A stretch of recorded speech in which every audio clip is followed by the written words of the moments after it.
Welcome to my YouTube channel guide camp academy.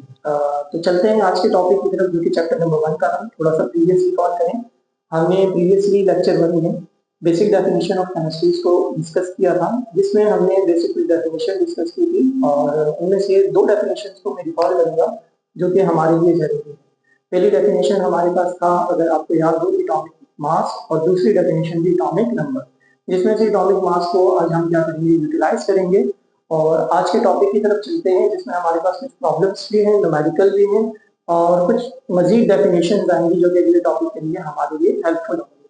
तो आज का जो हमारा टॉपिक है, सबसे पहला जो टॉपिक है वो है मोलर मास। तो मोलर मास क्या है बच्चों, इसके बारे में हम जानते हैं कि मोलर मास क्या है। डेफिनेशन को हम थोड़ी देर बाद समझते हैं। पहले हम आते हैं कि किसी भी मॉलिक्यूल का मोलर मास किस तरीके से फाइंड आउट किया जाता है। तो बहुत सिंपल वे में हम इसको क्या कर सकते हैं, फाइंड आउट कर सकते हैं। जैसे फॉर एग्जांपल, यहाँ पे मैंने एक एग्जांपल दी है कि हमारे पास एक मॉलिक्यूल है कार्बन डाइऑक्साइड। तो कार्बन डाइऑक्साइड का मैंने क्या करना है, मॉलिक्यूलर मास फाइंड आउट करना है। तो हम इसको किस तरीके से फाइंड आउट करेंगे, तो सबसे पहली चीज आपको पता होनी चाहिए कि इस मॉलिक्यूल में कितनी तरह के एटम मौजूद है। तो अगर हम मॉलिक्यूल को देखें तो इसमें दो तरह के एटम हमारे पास मौजूद है। सबसे पहला जो एटम है वो है हमारे पास कार्बन, और दूसरा जो है वो हमारे पास क्या है, ऑक्सीजन। इट्स मीन दैट में हम यहाँ पे दो ब्रैकेट्स लगाएंगे। पहली ब्रैकेट आएगी कार्बन की और दूसरी ब्रैकेट आएगी ऑक्सीजन की। अगर हम कार्बन की बात करते हैं तो कार्बन का जो हमारे पास मॉलिक्यूलर मास के लिए जिस चीज की रिक्वायरमेंट होती है वो कहलाता है उसका एटॉमिक मास। तो कार्बन का जो एटॉमिक मास होता है वो 12 होता है, ठीक है। और ऑक्सीजन का जो एटॉमिक मास है वो 16 है। अब हमने ये देखना है कि हमारे मॉलिक्यूल में जो हमारे एलिमेंट मौजूद हैं उनकी तादाद कितनी है, यानी नंबर ऑफ एटम्स कितने प्रेजेंट है। जैसे अगर हम बात करें कि कार्बन की यहाँ पर कुछ नहीं लिखा हुआ तो 1 रिप्रेजेंट होगा, तो इसका मतलब कार्बन यहाँ पर 1 है। और ऑक्सीजन के साथ यहाँ 2 लिखा हुआ तो इसका मतलब यहाँ पे नंबर ऑफ ऑक्सीजन एटम कितने यूज हुए हैं, 2 यूज हुए। तो इसलिए हमने कार्बन के एटॉमिक मास 12 को 1 से मल्टीप्लाई किया। देन 16 जो कि एटॉमिक मास ऑफ ऑक्सीजन है उसको हमने 2 से मल्टीप्लाई किया। और फिर जो हमारे पास इनका सिंप्लीफिकेशन के बाद जो आंसर आया है उसको हमने क्या निकाल दिया, सम निकाल दिया। तो सम हमारे पास इसका आया 44। ये जो 44 है ये कार्बन डाइऑक्साइड का क्या कहलाएगा, मॉलिक्यूलर मास। अब यहाँ पे अगर आप देखिए मैंने 44 के साथ AMU मेंशन किया है। अब ये AMU का मतलब क्या है, ये फुल फॉर्म है हमारे पास।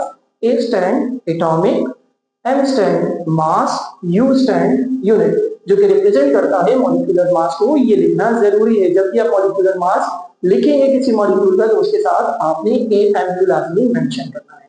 ये तो हमारे पास था कि how to find the molecular mass of any molecule. So हम चलते हैं अपने डेफिनेशन की तरफ, जो कि मॉलिक्यूलर मास की हमारे पास डेफिनेशन थी। अब देखिए डेफिनेशन बड़ी सिंपल है, आपके पास डेफिनेशन यहाँ से इजीली आप मालूम कर सकते हैं। जैसे कि अगर हम देखें यहाँ से हम अपनी डेफिनेशन स्टार्ट करते हैं। ये जो हमारे पास डेफिनेशन है यहाँ पर, ये कहलाता है सम। हमने सम किसका निकाला, एटॉमिक मासेस का निकाला। किसके एटॉमिक मासेस का निकाला, एटम्स के, जिसमें एक कार्बन था और एक ऑक्सीजन था। ये एटम किसमें मौजूद थे, मॉलिक्यूल में, जो कि कार्बन डाइऑक्साइड का था। तो अब इन अल्फाजों को हम कंपाइल करते हैं तो बेसिक सी डेफिनेशन बनेगी हमारे पास, the sum of atomic masses of atoms present in molecule is called molecular mass. जो कि की पॉइंट हमने ऊपर मेंशन किया हुआ है, sum of all atomic masses of atoms in a molecule is called molecular mass। बहुत सिंपल सी definition थी और एक सिंपल सा मेथड था मॉलिक्यूलर मास फाइंड आउट करने का। तो उम्मीद है कि आपको ये समझ में आया होगा। इसके साथ मैंने एक एग्जांपल नीचे एक और दी है, जो कि वाटर है हमारे पास H2O। तो H2O को अगर हम सिंप्लीफाई करें, सॉल्व करें, तो इसका मॉलिक्यूलर मास कैसे फाइंड आउट होगा। तो यहाँ पे अगर हम देखें हमारे पास हाइड्रोजन के कितने एटम हैं, 2। ऑक्सीजन के कितने एटम हैं, 1। ओवरऑल हम एटमों की तादाद की बात करें हमारे पास, यानी नंबर ऑफ एलिमेंट कितने यूटिलाइज हुए हैं मॉलिक्यूल में, तो टोटल को 2 हैं। दो, एक हाइड्रोजन एलिमेंट है और दूसरा ऑक्सीजन है। तो अब हम करते हैं इनके एटॉमिक मासेस को लिखते हैं और इनके नंबर ऑफ एटम से, यानी नंबर ऑफ एलिमेंट से मल्टीप्लाई करके इसको सिंप्लीफाई करते हैं। तो अगर हम यहाँ पे देखें, ऑक्सीजन का एटॉमिक मास हमारे पास होता है 1। तादाद कितनी दी गई यहाँ पे, 2, तो मल्टीप्लाई बाय 2 हो जाएगा। देन ऑक्सीजन का एटॉमिक मास होता है 16। अगर हम इसकी तादाद देखें यहाँ पे तो ये हमारे पास कितने दिए हुए हैं, 1 दिया हुआ है। इनको अगर हम सिंप्लीफाई करते हैं तो इसका आंसर आ जाएगा 2 + 16 = 18 AMU। तो ये हमारे पास आ गया मॉलिक्यूलर मास। तो ये एक सिंपल मेथड था।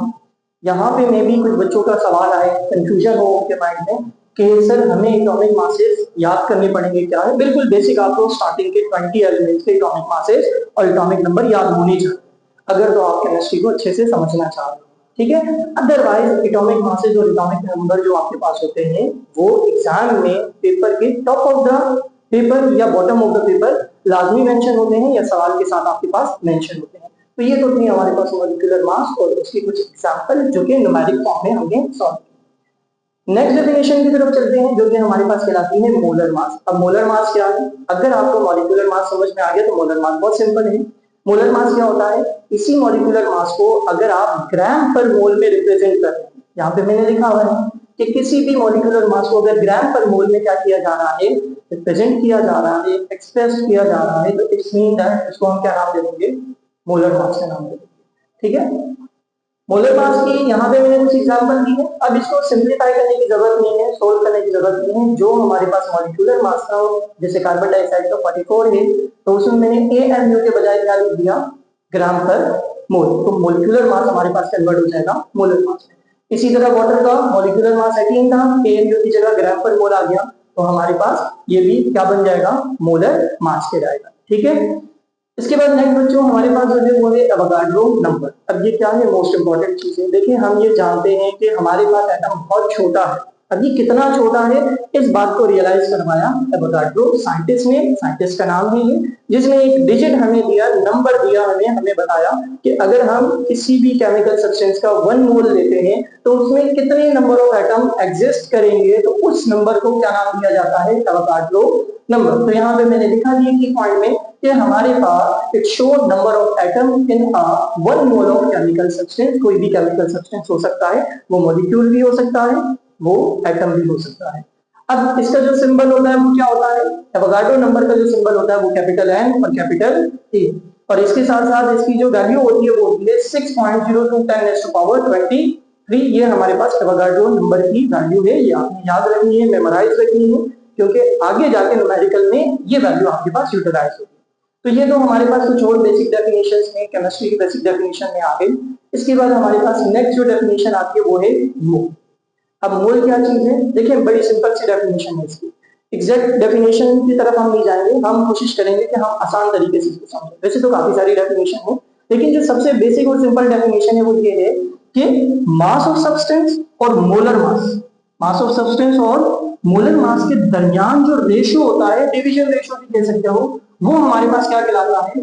मोल कहलाता है। और इसको हम किससे रिप्रेजेंट करते हैं?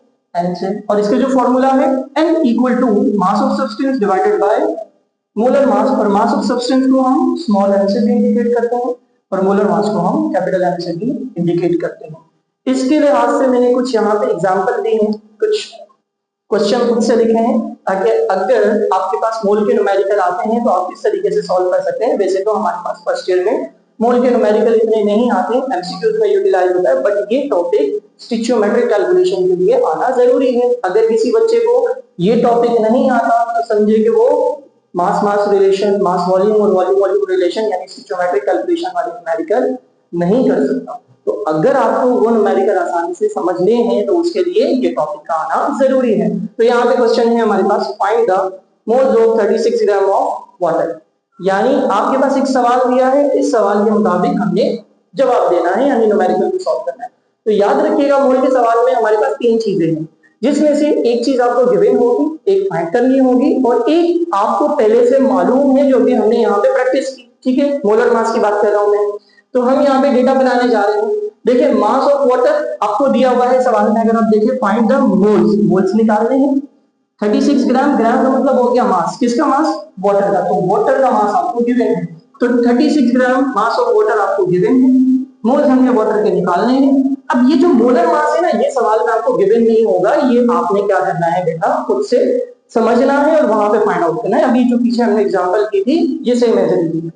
वाटर में सेम वही प्रोसेस है, एटॉमिक मास 1 मल्टीप्लाई बाय 2, 2 का मतलब यहाँ पे हाइड्रोजन 2 है, इस वजह से 16 मल्टीप्लाई बाय 1, क्योंकि ऑक्सीजन का एटॉमिक मास 16 होता है और इसका जो एटॉमिक नंबर ऑफ एलिमेंट है वो एक ही है। तो इनको सिंपलीफाई करने पर 18 ग्राम पर मोल इसलिए लगाया क्योंकि ये मोलर मास है, मॉलिक्यूलर मास नहीं है, ये खास ख्याल रखना। कि मोल के फॉर्मूले में मोलर मास यूज होता है, मॉलिक्यूलर मास यूज नहीं होता। फॉर्मूला लगाया हमने small m divided by capital M। 36 ऊपर आएगा क्योंकि 36 ग्राम आपको मास ऑफ सब्सटेंस दिया हुआ था। 18 मोलर मास था इसका, दोनों को डिवाइड करेंगे तो आपके पास आंसर आ जाएगा 2 मोल्स। अच्छा एक और चीज यहाँ बताता चलूं, मोल खुद एक यूनिट है। यूजुअली बच्चे कंफ्यूज होते हैं और टीचर्स अक्सर बताते हैं कि मोल्स की कोई यूनिट नहीं होती, तो फिर हम देखते हैं कि मोल्स के आगे मोल्स लिखा हुआ होता है, तो बच्चे कंफ्यूज हो जाते हैं ये क्या है। तो मोल्स खुद एक यूनिट है, ठीक है। किस चीज की यूनिट है? अमाउंट की। जैसे हम पढ़ते हैं कि दर्जन में 12 केले आते हैं, तो दर्जन इज अ यूनिट। जो दर्जन होता है, दर्जन जो हमारे पास होता है या डजन जो होता है वो हमारे पास क्या है, ये हमारे पास मोल के न्यूमेरिकल की पहली एग्जांपल थी। सेकंड एग्जांपल की तरफ आते हैं। सेकंड एग्जांपल हमारे पास क्या है, find the mass of 2 moles of carbon dioxide. अगर आप देखें इस सवाल में और इस सवाल में बेसिक एक डिफरेंस आया है। यहाँ पे हमने क्या मालूम करना था, मोल्स। यहाँ हम क्या मालूम कर रहे हैं बेटा, मास मालूम कर रहे हैं। इसका मतलब हमें पता चला कि हम मोल के फॉर्मूले की मदद से दो तरह के न्यूमेरिकल कर सकते हैं। मोल के फॉर्मूले की मदद से हम मोल्स भी मालूम कर सकते हैं और इसी मोल के फॉर्मूले की मदद से हम मास को भी फाइंड आउट कर सकते हैं। चलिए मास को कैसे फाइंड आउट करना है, तो डेटा जिस तरह हमने प्लॉट करना होता है तो डेटा हम बनाते हैं सबसे पहले। अब आप लोगों ने थोड़ी हेल्प करनी है मेरी, ठीक है। तो ये है कि आप अपने पास कॉपी में भी सॉल्व करते रहें, ये होगा कि आपको सॉल्व करने का आइडिया भी आ जाएगा। तो सबसे पहले हम यहाँ पे देखते हैं फाइंड द मास। मास मालूम करना है, किसका मास मालूम करना है बेटा, कार्बन डाइऑक्साइड का।